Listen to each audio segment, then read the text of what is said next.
Bulletin का आगाज़ करते हैं अहम खबर से। 27वीं आईनी तरमीम पर इत्तेफाक राय का मिशन, हुकूमत मुतहर्रिक, अपोजिशन से राब्ता। स्पीकर चैम्बर सियासी सरगर्मियों का मरकज बन गया। स्पीकर सरदार अयाज सादिक और वफाकी वज़रा PTI रहनुमाओं की मुलाकात। 27वीं आईनी तरमीम पर हिमायत की दरख्वास्त। तरमीम का सूबाई खुद मुख्तारी पर कोई असर नहीं होगा, हुकूमत की यकीन दहानी। अपोजिशन का इनकार, तरमीम का तहरीरी मुसव्विदा मांग लिया। कहा कि तरमीम पर कोई भी फैसला बानी PTI की जानिब से ही किया जाएगा। इस पर मजीद तफसीलात क्या है जानते हैं। इस्लामाबाद से समा के नुमाइंदा खसूसी उस्मान खान हमारे साथ मौजूद हैं। उस्मान, बताएगा क्या चल रहा है इस तरमीम के हवाले से? जी बिल्कुल, बड़ी अहम डेवलपमेंट है कि अपोजिशन का एक वफ़द जिसमें जुनेद अकबर, शहराम तरकई और जो बाकी उनके अरकान हैं, उन्होंने स्पीकर चैम्बर में जो है वो स्पीकर कौमी असम्बली अयाज सादिक से मुलाकात की है। इस मौके पर राना सनाउल्लाह और वज़ीर कानून आज़म नज़ीर तारड़ जो है वो भी मौजूद थे।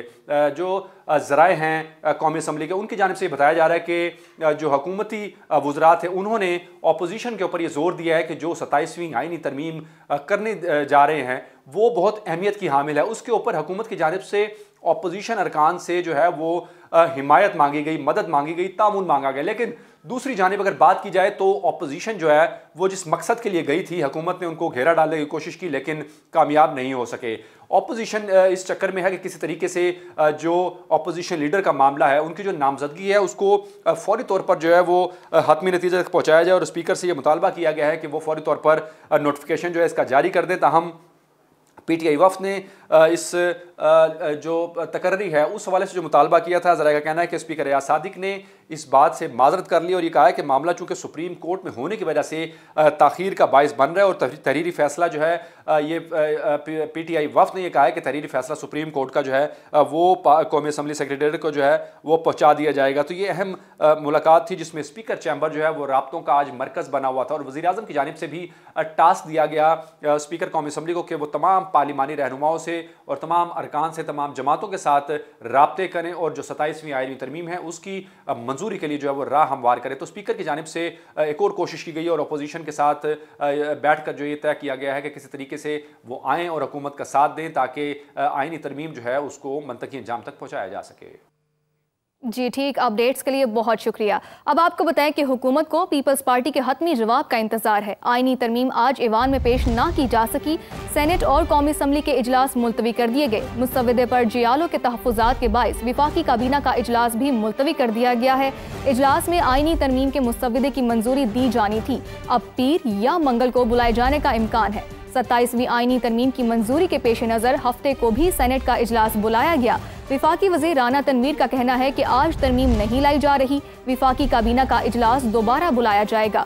काफ़ी हद तक इत्तफाक राय हो गया है। 1-2 पॉइंट्स पर पार्टियां आपस में मुशावरत कर रही हैं। क्या क्या ला रहे हैं वो लंबी चौड़ी बात है, लेकिन उस पर कंसल्टेशन हो रही है। इंशाल्लाह जल्दी हम दोबारा कैबिनेट बैठेंगे। इत्तेफाक किन पॉइंट्स पे हुआ और इख्तिलाफ किस पे अभी? ऑलमोस्ट काफ़ी चीज़ों पे इत्तेफाक है। 1-2 चीज़ें हैं जिस पे वो जो पार्टीज हैं एक दो बातचीत कर रही हैं। तो आज दोनों जो बड़ी ताती जमातें एग्री किसी पॉइंट पे या सब अभी तक काफ़ी पॉइंट्स पे इत्तेफाक है। मैं आपको बता रहा हूँ 1-2 चीज़ें जिस पे वो डिस्कस कर रहे हैं अपनी पार्टी पर। आज तो पेश नहीं होगी, अब दोबारा कैबिनेट मीटिंग बुलाएंगे, अप्रूवल लेके फिर उसके बाद करेंगे। पीपल्स पार्टी ने 27वीं आईनी तरमीम की बेशतर शक़ों पर तहफ़्फ़ुज़ात का इज़हार कर दिया है। सेंट्रल एग्जीक्यूटिव काउंसिल ने एक के सिवा तमाम निकात मुस्तरद कर दिए हैं। बिलावल भुट्टो ज़रदारी मीडिया से गुफ्तगू में बोले कि आर्टिकल 243 में तरमीम की हिमायत करेंगे। NFC अवार्ड में तब्दीली और सूबाई शेयर ख़त्म करने की तजवीज़ को मुस्तरद करते हैं। किसी भी सूरत इस तजवीज़ की हिमायत नहीं करेंगे। मिसाक़ जमहूरियत में आईनी अदालत का जिक्र था, इसमें चारों सूबों की बराबरी की नुमाइंदगी होगी। जहाँ तक कॉन्स्टिट्यूशनल प्रोटेक्शन है सूबाई शेयर का आइन में, वो proposal Pakistan People's Party reject करती है। जो प्रपोजल्स आए हैं उस प्रपोजल का हमायत पाकिस्तान पीपल्स पार्टी करने के लिए तैयार नहीं है। हमारा फील्ड मार्शल का जो ओहदा ये अब मिला है, ये जंग की इस भारत को शिकस्त दिलवाने के बाद का, इस सिर्फ ये जो आईनी तरमीम हमारे सामने है वो पाकिस्तान पीपल्स पार्टी की सेंट्रल एग्जीक्यूटिव कमेटी ने मुझे इजाजत दी है कि पाकिस्तान पीपल्स पार्टी इसका हमायत करे। Chairman People's Party Bilawal Bhutto Zardari की सदारत में पार्टी की मरकजी मजलिस आमला का इजलास कुछ देर बाद बिलावल हाउस कराची में होगा। 27वीं आईनी तरमीम पर मुशावरत होगी। मजीद जानते हैं हफीज बलोच से। जी हफीज, बताइएगा मजीद क्या तफसीलात हैं इस इजलास के हवाले से। ये देखिए, अब से कुछ देर बाद बिलावल भुट्टो जरदारी की ज़ेर सदारत बिलावल हाउस में पीपल्स पार्टी की सेंट्रल एग्जीक्यूटिव कमेटी का इजलास शुरू होगा। इस इजलास में सदर मुमलिकत आसिफ अली जरदारी से दीगर जो सेंट्रल एग्जीक्यूटिव कमेटी के जो अरकान हैं वो शरीक होंगे। गुज़िश्ता रोज़ आर्टिकल 243 के हवाले से बिलावल भुट्टो जरदारी ने वाज़ेह किया कि उनकी सेंट्रल एग्जीक्यूटिव कमेटी ने उसको कबूल किया है और उसकी हमायत की है। इसके साथ साथ 18वीं आईनी तरमीम के साथ सूबाई खुदमुख्तारी हो या सूबाई महकमों के इख्तियारात, उस हवाले से चेयरमैन पीपल्स पार्टी ने कहा कि इनको यकसर मुस्तरद कर दिया गया है। आज के इस इजलास में आइनी जो अदालतें हैं उसके हवाले से मशावरत होगी। पीपल्स पार्टी की कोशिश है कि जो मसवदा वफाकी हुकूमत की जानिब से उनको मिला है उसमें जो काबिल एतराज़ शक है उसको ख़त्म किया जाए और अपनी सिफारिशात वफाकी हुकूमत को पेश करें। इसके साथ साथ पीपल्स पार्टी जब अपनी कामयाब होगी अपने जो सिफारिशात हैं 27वीं आईनी तरमीम में शामिल करने की, उसके बाद इस पर इत्तेफाक राय पैदा करने के लिए मुख्तलिफ सियासी जमातों से पीपल्स पार्टी की क़यादत मुलाकातें करना शुरू करेंगे। जी ठीक, बहुत शुक्रिया हमें अपडेट करने का। हुकूमत ने 27वीं आईनी तरमीम पर JUI से रब्ता कर लिया है। ज़राए के मुताबिक हिमायत की दरख्वास्त की गई है। मौलाना फजलुर रहमान ने मुकम्मल तहरीरी मुसवदा फराहम करने का मुतालबा कर दिया है।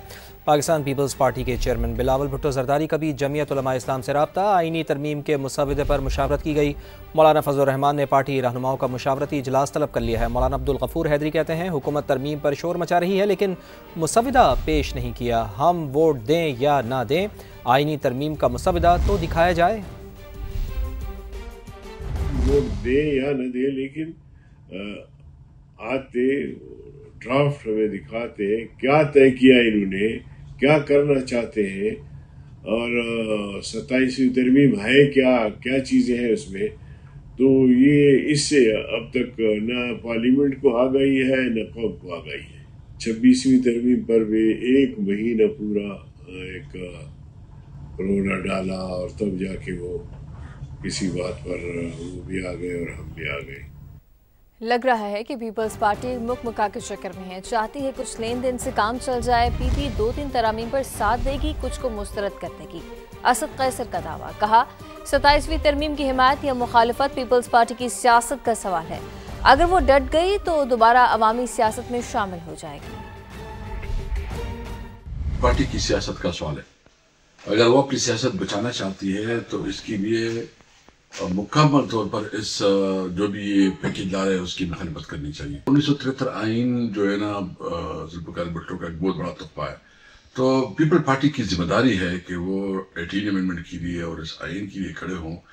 और लेकिन मुझे ये लग रहा है कि वो शायद बुकमुका के चक्कर में है और वो समझ रहे हैं कि कुछ गिव एंड टेक्स कर ले और उसकी वजह से जो है ना वो 2-3 पे वो राजी हो जाएंगे और 2-3 को ये उसकी साथ एडजस्ट कर लेंगे। तो मुझे बुक का ही लग रहा है अगर वाकई पीपल पार्टी खड़ी हो गई तो ये उनकी अवामी सियासत में वापसी का आगाज होगा। रहनुमा पाकिस्तान तहरीक-ए-इंसाफ बैरिस्टर अली ज़फ़र ने 27वीं आईनी तरमीम को आइन के खिलाफ छुपी हुई साजिश करार दे दिया। कहते हैं कि पीपल्स पार्टी सिर्फ नूरा कुश्ती कर रही है। हम आईनी तरमीम को मुकम्मल मुस्तरद करते हैं, इसकी मंजूरी को रोकने की भरपूर कोशिशें करेंगे, दीगर सियासी जमातों से भी राब्ते करेंगे। ये छुपी हुई साजिश है आइन के खिलाफ। आईनी तरमीम को ये जो पैकेज है पूरा का पूरा, इसको हम मुस्तरद करते हैं। इसमें एक तो जो सूबों की खुदमुख्तारी है उसको ख़त्म किया जा रहा है, अदलिया की आज़ादी को ख़त्म किया जा रहा है, इसमें मैजिस्टेरियल पावर्स दी जा रही हैं एग्जीक्यूटिव को वापस, जो कि आइन की रूह के खिलाफ है। पीपल्स पार्टी तो एक पूरा कुश्ती कर रही है, वो तो आपको पता था, हमें पहले ही पता था कि उन्होंने मिल के PMLN के साथ आईनी तरमीम करनी है। हम इसको भरपूर तरीके से इसको मुखातिब करेंगे। हम लोग हर पॉलिटिकल पार्टी जो है ऑपोजिशन की उससे बात करेंगे कि वो इसमें हमारी साथ दें और मुखालफत करें इस तस्वीर। 18वीं तरमीम पर कोई समझौता नहीं करेंगे। ANP सरबराह एमल वली का ऐलान, कहा 27वीं तरमीम पर जिन निकात पर हमें एतराज़ है वो सबको मालूम है। सूबाई खुद मुख्तारी की हिफाजत करेंगे। मजबूत पार्टियां हिम्मत कर लें, हम साथ खड़े हो जाएंगे। 18th amendment पे we don't have any sort of position कि जिस पे हम कॉम्प्रोमाइज़ करें। सूबाई खुद मुख्तारी की हिफाजत हम करेंगे, वो हमारा नज़रिया है। बाकी हम तो बेचारे मौके की 2-3 सीट वाली पार्टियाँ हैं, हमारे ऐसी कोई वैल्यू नहीं जो हमें 18th amendment से पीछे करे। बाकी इंशाल्लाह टेबल होने दे, इंतज़ार करें। जो अफवाहें हैं इसमें ज़्यादा कुछ नहीं। सुप्रीम कोर्ट आईनी बेंच में मुजव्वज़ा आईनी तरमीम पर जजेस और वकला के दरमियान दिलचस्प मुकालमा। वकील की जानिब से नाम लिए बगैर 27वीं आईनी तरमीम का तस्करा। फैसल सदीकी ने कहा कि अगर बिल्डिंग ही लेनी थी तो विफाकी शरई अदालत की क्यों ली, साथ वाली इमारत ले लेते। आप जजेस इस कमरा अदालत में कितने अजीम लगते हैं। वकील फैसल सदीकी की बात पर आईनी बेंच के तमाम जजेस मुस्कुरा दिए। जस्टिस जमाल मंदुखेल ने रिमार्क्स दिए कि इमारत तब्दील होने से इख्तियारात कम नहीं होंगे। सरबराह आईनी बेंच जस्टिस अमीनुद्दीन खान ने कहा, हम आइन के पाबंद हैं।